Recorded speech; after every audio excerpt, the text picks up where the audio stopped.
ನಮ್ಮ ಮನಸ್ಸು ವಜ್ರದ ಹಾಗೆ ಇರುತ್ತದೆ. ಅದರಲ್ಲಿರುವಂಥ ಆಕರ್ಷಣೆಯು ಬೇರೆ ಯಾವುದೇ ವಸ್ತುವಿನಲ್ಲಿ ಇರುವುದಿಲ್ಲ ಮತ್ತು ಅದು ಬಹಳ ಅದ್ಭುತವಾಗಿರುತ್ತದೆ. ಜೀವನದ ಬಗ್ಗೆ ವಜ್ರವು ನಮಗೆ ಉತ್ತಮವಾದ ಪಾಠವನ್ನು ಕಲಿಸುತ್ತದೆ.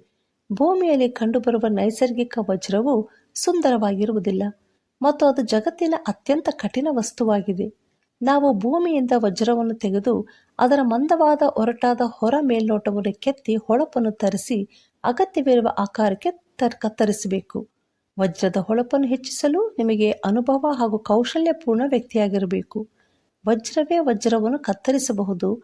ವಜ್ರವನ್ನು ಕತ್ತರಿಸಿದಷ್ಟು ಅದರ ಬೆಲೆ ಹೆಚ್ಚುತ್ತದೆ. ವಜ್ರದ ಹಾಗೆಯೇ ನಮ್ಮ ಮಂದವಾದ ಕಠೋರವಾದ ಮನಸ್ಸನ್ನು ತೇದಿ ಅದನ್ನು ಹೊಳೆಯುವ ಹಾಗೆ ಮಾಡಬೇಕು. ವಜ್ರದ ಹಾಗೆ ನಮ್ಮನ್ನು ನಾವೇ ಹೊಳೆಯುವ ಹಾಗೆ ತಿದ್ದಿಕೊಳ್ಳಬೇಕು. ಬೇರೆಯವರ ಕೈ ನಮ್ಮನ್ನು ತಿದ್ದುವುದಾದರೆ ಅದು ತಪ್ಪಾಗಿಯೂ ಇರಬಹುದು.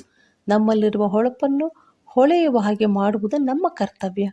ನಮ್ಮ ಜೀವನದಲ್ಲಿ ಜಯವನ್ನು ಅಥವಾ ಸೋಲನ್ನು ಕಾಣುವುದು ನಮ್ಮ ಕೈಯಲ್ಲಿರ್ತದೆ. ಎಲ್ಲ ವಿಷಯದಲ್ಲಿ ನಮಗೆ ಸೃಷ್ಟಿಕರ್ತನ ಸಹಾಯ ಎಷ್ಟೋ ಅಗತ್ಯವಾಗಿರ್ತದೆ. ನಮ್ಮನ್ನು ಸರಿಪಡಿಸಿಕೊಳ್ಳುವ ಕ್ರಮ ಕಷ್ಟಕರವಾಗಿದ್ದರೂ ಸಹ ಅದರ ಫಲ ಉತ್ತಮವಾಗಿರ್ತದೆ. ನಮ್ಮ ತಪ್ಪುಗಳನ್ನು ಕಂಡುಕೊಂಡು ದೇವರ ದೃಷ್ಟಿಯಲ್ಲಿ ಯೋಗ್ಯರಾಗಿರಬೇಕು. ನಾವು ದೇವರಲ್ಲಿ ನೂತನ ಸ್ವಭಾವವನ್ನು ಹೊಂದಬೇಕು. ಕಠಿಣವಾದ ವಜ್ರವು ಹೊಳೆಯುವ ರೀತಿಯಲ್ಲಿ ಬದಲಾಗುವ ಹಾಗೆ ನಾವು ಸಹ ನಮ್ಮ ಜೀವಿತವನ್ನು ದೇವರ ಬಲದಲ್ಲಿ ಬದಲಾಯಿಸಿಕೊಳ್ಳಬೇಕು.